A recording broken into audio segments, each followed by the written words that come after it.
Welcome to the Lend Academy podcast, episode number 160. This is your host, Peter Renton, founder of Lend Academy and co-founder of Lend It Fintech.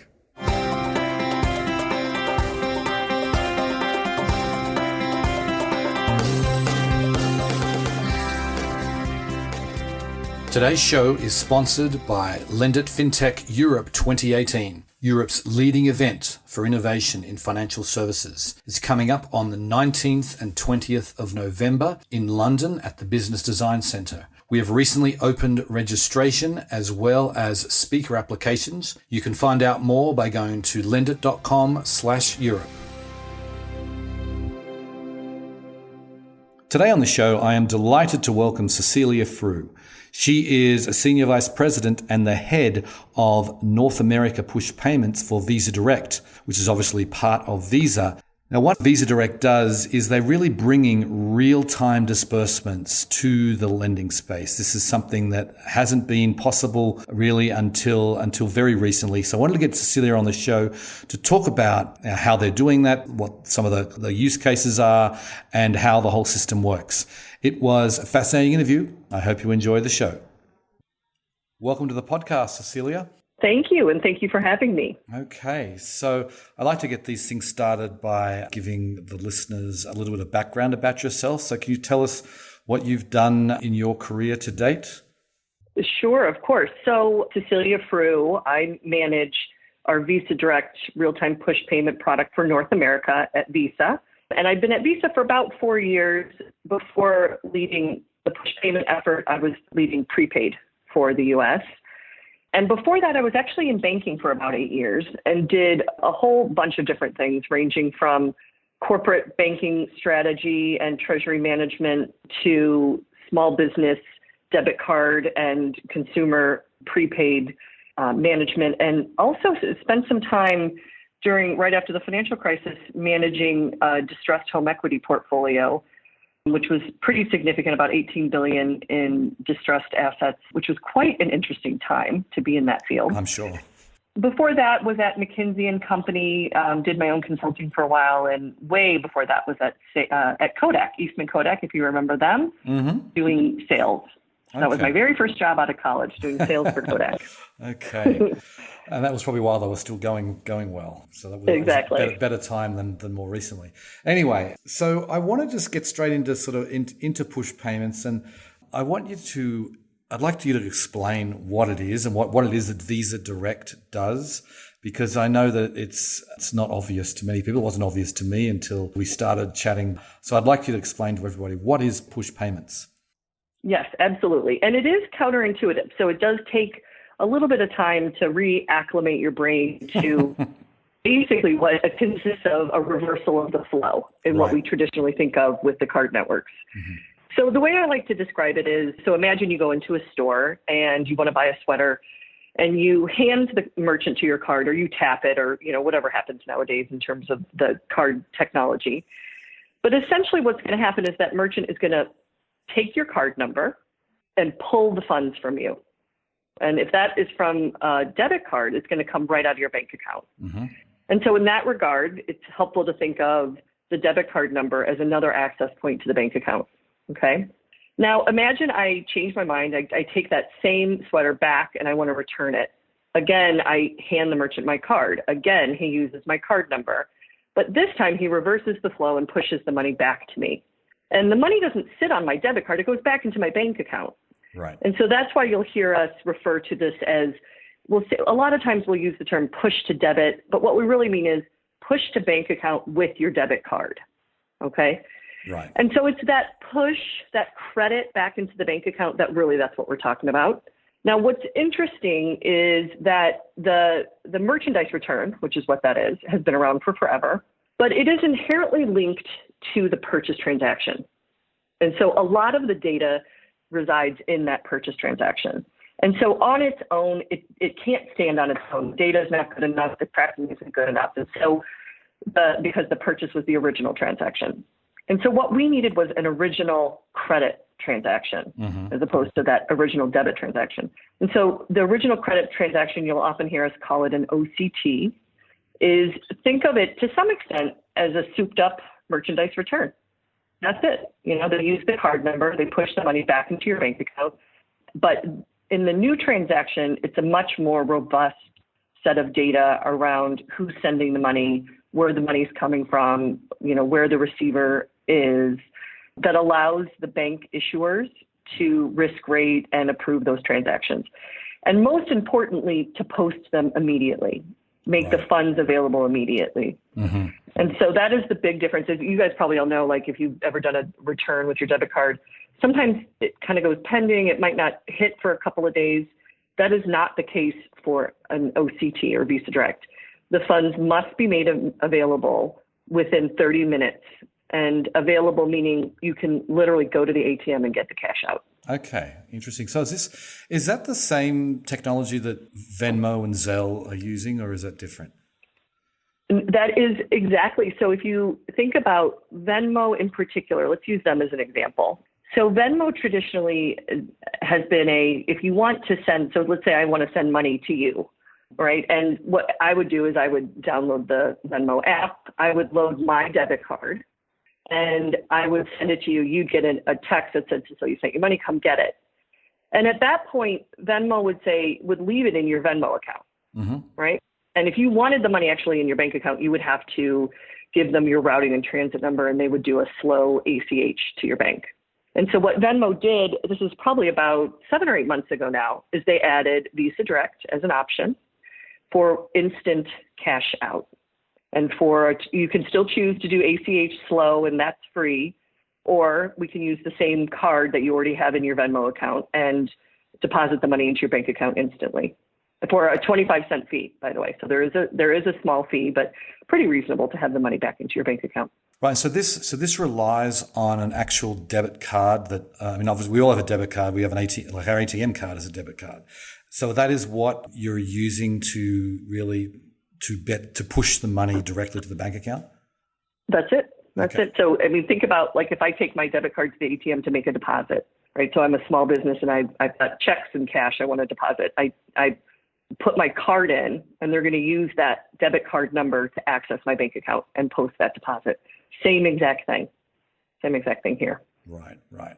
Okay. So then I know you were at Lendit speaking earlier this year about push payments, and I will link to that session in the show notes. But I want to, if you could maybe articulate what the use cases of this technology is for the lending space.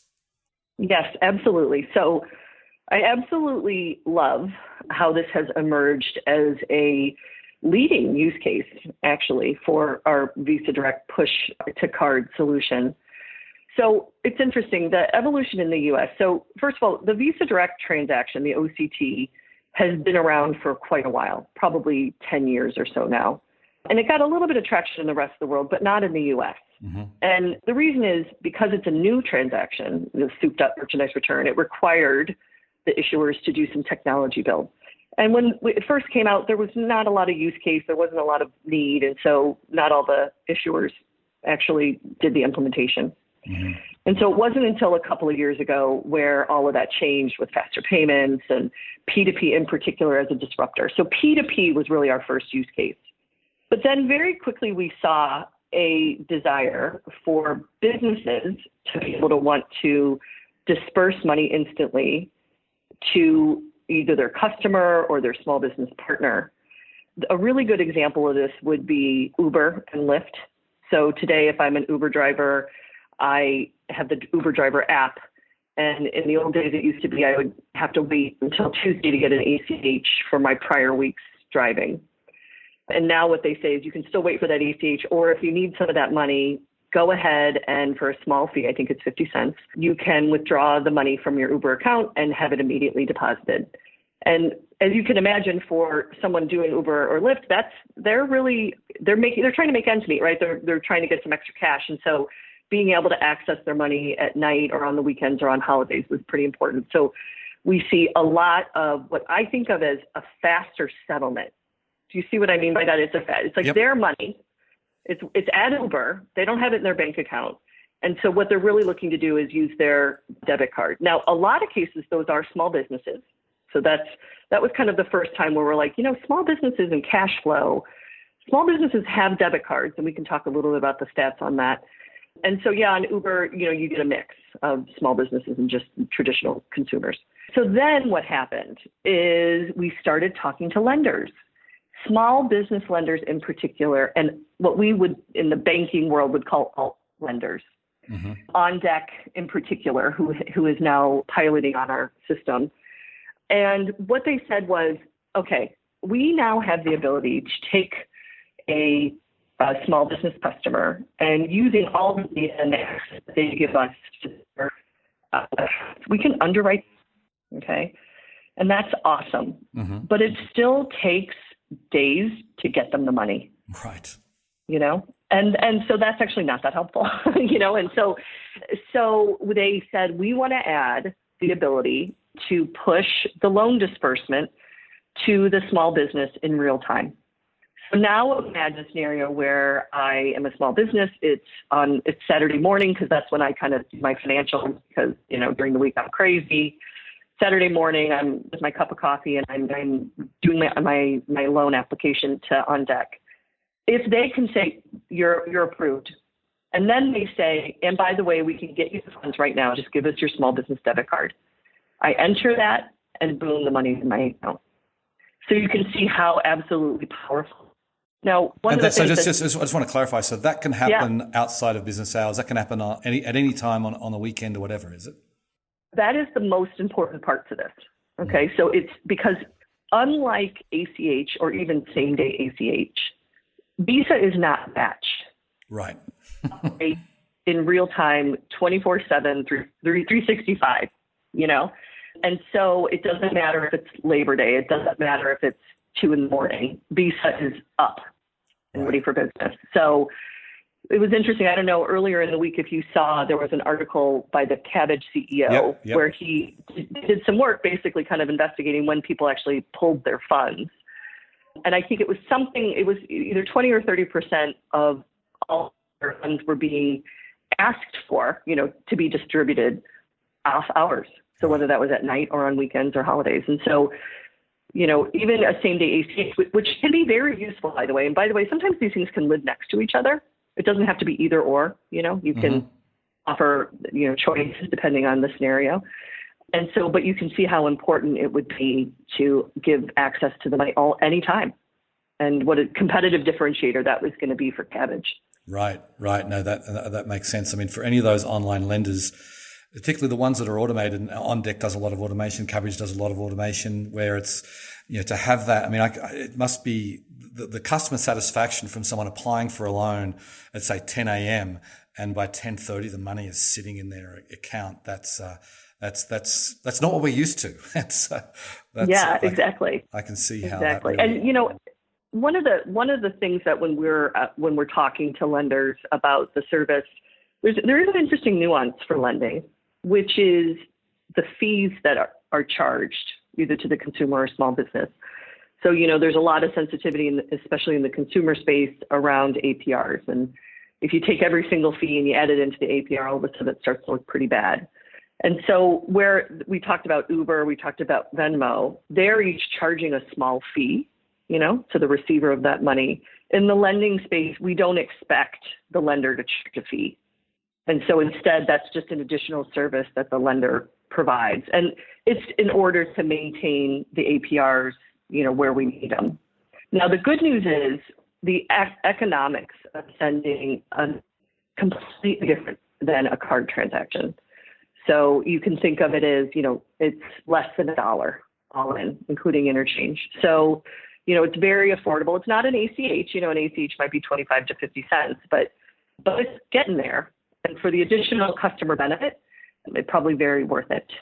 Yeah, I mean, that's very little to pay for a really. I mean, right now this is still people aren't expecting this, so customer satisfaction must go through the roof, I imagine, for that. So that's really interesting. I want to ask about how the process works, because I know when On Deck sort of announced this product with this partnership with Visa Direct, there was also Ingo Money involved. And I'm not sure exactly how all the pieces fit. So can you explain to the listeners, how the pieces fit in with On Deck, Ingo Money, and Visa Direct? Yes, absolutely. So that's a great question. So thank you for asking it and giving me the chance to explain, because I think there is some confusion on how all the pieces fit together. So if we step back and we ask, what is Visa? What role does Visa play in the payments ecosystem? We are a network. We're a platform. We're the rails that people use to create services for their customers. And the best example of that is, let's say a merchant uses an acquirer processor to connect to Visa to do purchase transactions. And so think about this as, in this case, On Deck is acting as the merchant in our traditional four-party model language, and Ingo is the processor.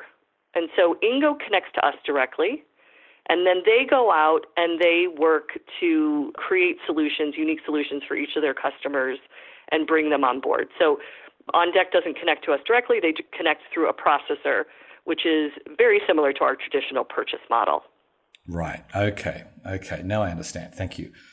Okay. So then I'm curious about the whole piece around how this technology works, and there's so much talk about data privacy, and identity verification and all this sort of thing. Tell us about the steps that you guys take that will. I mean, obviously someone's got a debit card, but how are you verifying that they are who they say they are? Because I imagine obviously On Deck will do their own piece, but where does KYC and identity verification kind of fit in with all of this? Yes, absolutely. So I would say there's three elements here. Is the first one, which we don't have to worry about really at all, is the original KYC that the bank who issued that bank account and that debit card did with the small business. And we can pretty much all rely that, that business has had proper KYC and that debit card is legitimate. Mm-hmm. So what we do have to worry, though, about is, one, compromising that small business's information or their card number, which we don't want to do, or two, preventing fraud. So someone takes that small business card number and uses it to their advantage, or a small business might, let's say the lender might want to push to one account, but the small business wants to push to a different account, right? So we want to make sure that there's no fraud or misuse in the system. So on the piece around privacy and security, the great news is that Visa Direct runs on the exact same platform, rules, and operating regulations as all card transactions. Mm-hmm. So the card and the client information all needs to be protected. There needs to be PCI compliance, all of that good stuff around, protecting the cardholder. We are actually also working on tokenization, so you'll be able to tokenize if you want to hold the card and do repeat transactions, but you don't want to hold the actual card number, you can tokenize it. Mm-hmm. So that is where quite often your processor comes in. So Ingo in this case is helping ensure that there's PCI compliance and all that information is protected. Okay, and so that's where the merchants or the on-decks or lenders can rely on their partner to help. Right. And then on the second part around fraud, so, this is something we're always working on. Visa, as you may know, has been developing fraud detection and risk tools for years. And we have an unbelievable suite of products that can come into play, from very simple, AVS checks to more sophisticated 3D authentication or, geolocation or alerts, or there's all kinds of services that you can overlay to make sure that the cardholder is who they say they are. And again, this is where your processor would come in and help layer in all of those solutions into their product for you. Right. Okay. So you mentioned that there's been use cases in the small business lending space. I'm just wondering about consumer lending, because to me, it doesn't sound like this is very expensive. I mean, when in this whole scheme of things, if a company is making, say, $500 in revenue from a particular loan, whether it's a consumer loan or a small business loan, this extra 50 cents or $1 or whatever it is, it's not a very big expense.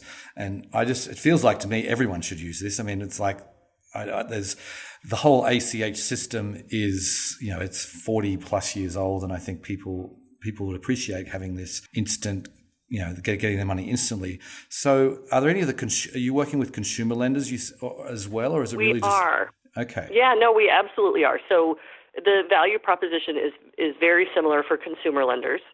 And the good news is consumers have a higher likelihood of actually having a debit card. Right.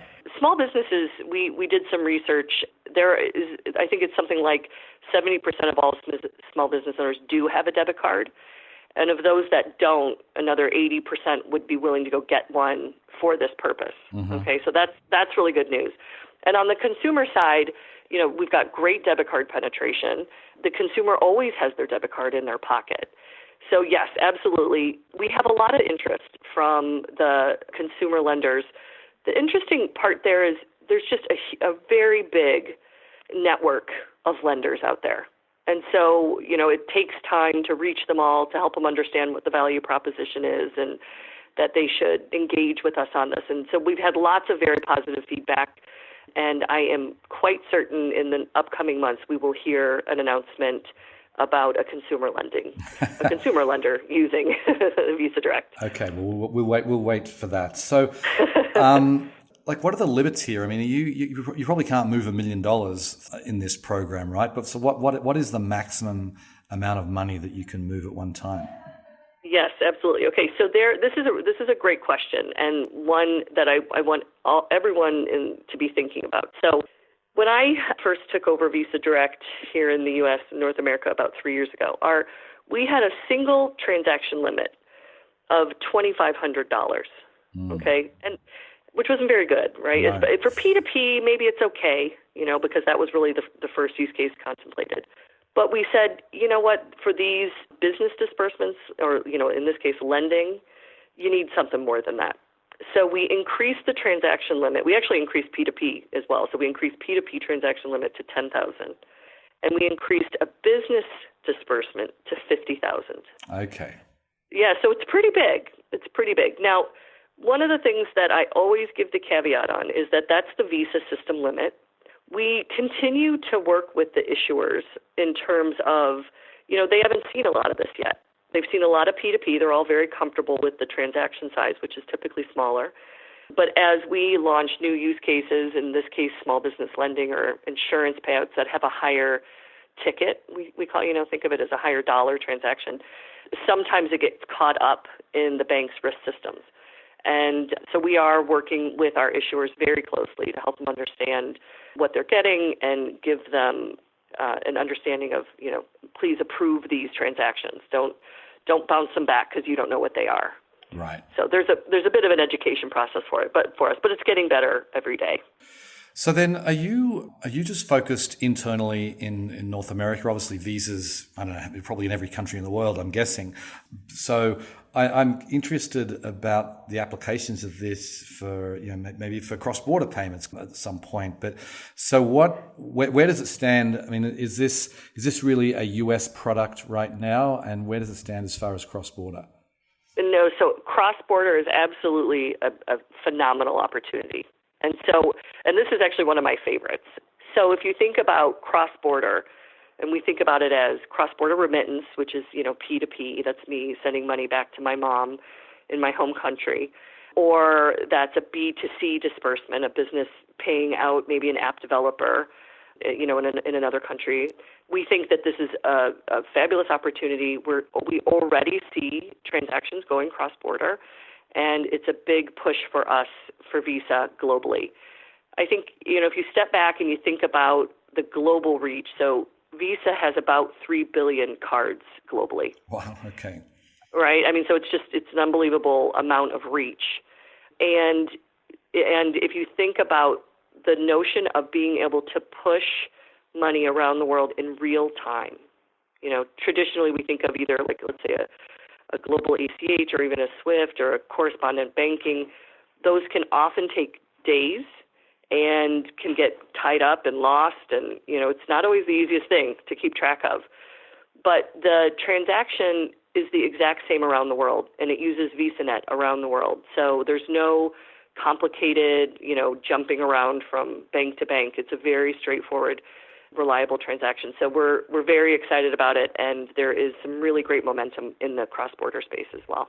Yeah, and it sounds like that could be bigger than than any of the use I know, cases. right? Yeah. And it's because I mean it's still very frustrating. I mean, we are getting there. There are obviously lots of startups and there's a whole bunch of blockchain companies working on this, but it's we've got a huge advantage in having the everything's in place right now. So Yes, exactly. so last question before I let you go. How is this space evolving? I mean, obviously you've sort of laid out a few different use cases here, but where would you like to see Visa Direct heading? If we talk again in like 5 years' time, is this going to be the ubiquitous payment method everyone's using? I mean, where do you see this going? So I think, so I'm going to try and predict the future here, but I think this absolutely will be ubiquitous. I think everyone will understand it, and it won't be new. I won't have to explain, the kind of, it can push money into your bank account with your debit card. Everyone will know that. They will have experienced it firsthand, which is awesome. I do think that it will be a interconnected real-time network. And I think that there will probably be even some interesting, if you think about, there's a lot of domestic real-time payment schemes in place. Zelle's a good example. We're partnering with Zelle. They're using Visa Direct to reach non-Zelle banks, where there's I would imagine there will be a lot of partnerships in place with the local real-time payment schemes, and it will just be part of the, normal operating life. And if possible, what I'd love to see is, we still have trillions of dollars of cash changing hands every day, and businesses still write trillions of dollars of checks, and there's no reason for it. So, I would love to, in 5 years' time, be able to see that reduced by a significant amount, and with the benefit to Visa, its partners, and the consumers that are the beneficiaries of it. Indeed. I think that I'm sure you're right there. I mean, checks it's funny. You travel around the world and people are amazed that America still uses checks, but because there's many countries, like my home country in Australia, no one has written a check that I know for the last decade or more. It's just no one does it anymore. And I think it's we're moving that way. So anyway, it's been great chatting, Cecilia. I really appreciate your time today. Yes, thank you very much. Okay, we'll see you. I appreciate it. Okay, take care. Bye. So it is kind of crazy that here we are in 2018 that we're still using batch processing to get money moved around. Clearly, those days are numbered. Other countries have led the way, as I talked about, Australia, China, many other countries in the world, in Europe especially. They're moving money around very quickly. The US needs this technology. We need to be able to have instant access to money. And I think obviously it is going to happen it's inevitable it's going to happen in this country. And I think companies like Visa have the power and the capability to really deliver on that real-time promise. Anyway, on that note, I will sign off. I very much appreciate you listening, and I will catch you next time. Bye. Today's show was sponsored by Lendit Fintech Europe 2018, Europe's leading event for innovation in financial services. It's happening November 19th and 20th at the Business Design Centre in London. Registration is now open, as well as speaker applications. Find out more by going to lendit.com/Europe.